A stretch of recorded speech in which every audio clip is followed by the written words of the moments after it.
ନା ନା ନା ଏଠି ଲୁଣ ପକେଇଥିଲି।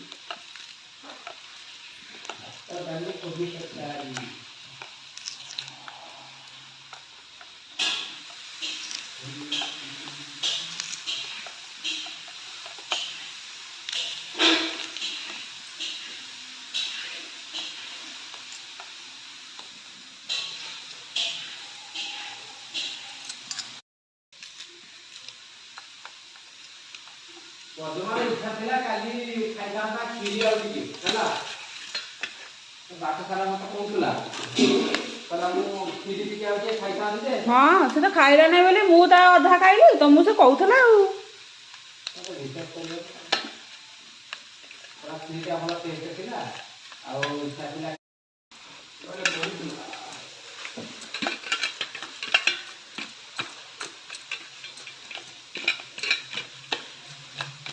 ଦିନ ପରେ ଆଜି ପଖାଳ ବାସି ପଖାଳ 3 ଦିନର ପଖାଳ ପୁଣି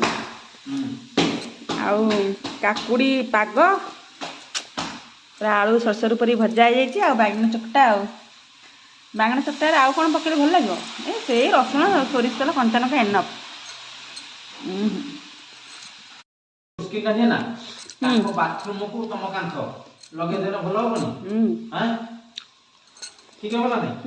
ଆଉ ଏପଟେ ହେଲା ବେଳକୁ କିନ୍ତୁ ପାଇପ୍ ଅଛି ଯେ କିନ୍ତୁ ରବର ପାଇପ୍ କିନ୍ତୁ ଓଲ୍ଡିଂ ମାରିବାକୁ ପଡ଼ିବ ଓଲ୍ଡିଂ ଧରା ହେଇଛି ନିଶ୍ଚିନ୍ତ କରିବା এইটা বাড়ি খুলি দেখা যে তাকে ডাকিছি এইটাকে দেখে এটি মারদবা এইটাকে দেখে আজ চড়িকে খুলিবি আসিও খুলিবি এটা ইয়ে করদেবা ছটা দেଉଛି সেটা কিন্তু যদি ওল্ডিং করদেবি তাহলে ହେଇଯିବ কিল ওল্ডিং ଓହୋ ଆଉ ଏଟା ଯୋଉ ଏ ମାପକୁ ଏ କାନ୍ଥକୁ ଏ ଯୋଉ ଆମର ଯୋଉଟା ବଳି ଥିଲା ଲାଗି ଭିଡିଓ କରିବେ 1 2 3 4 କରିଦଉଛି